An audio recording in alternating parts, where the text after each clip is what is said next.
Should couples have a seating chart for their guests?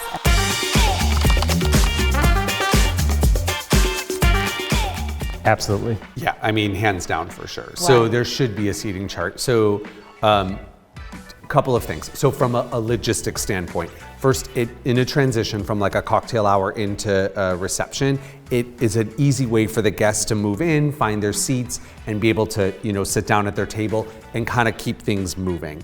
It also helps with service. If you do have a plated seated dinner where maybe you had your guests RSVP with their meal choices, we on the back end, we have a whole list of where everybody is supposed to then be seated, what table they're at, are there dietary restrictions, so all that information. Uncle Joe is a gluten-free vegan and not to serve him. So the server who has table 2, they already know I have 4 fish, 5 beef, and 1 vegetarian who's also vegan-ish, right? So they know all of these things walking in. So it makes a lot of that, process go a little bit faster. There is something special about really taking the time and to think about who is coming to your wedding and really putting some intention into thinking about, really causing you to think about where is this person at in their life?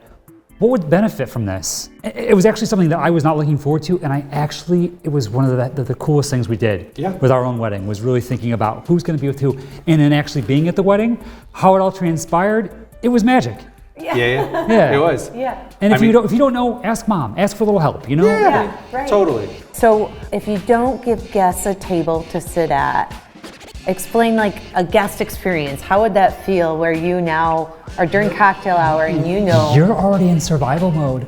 you have to go down. You're like in DEFCON 5 right now. You're like, I have to go find a seat. I don't want to be sitting at the weird table with the kids. Yeah, exactly. So there's something to be said, like in a guest experience of like when you're walking into the door of the venue, whatever it is, someone's house, a space, whatever it is, there's something that happens with wedding guests where you just want to turn off. You want to just sort of leave the world behind you. You're leaving your troubles behind you. You're coming into the space. You're celebrating these 2 people who you love, your family, friends, whoever they might be.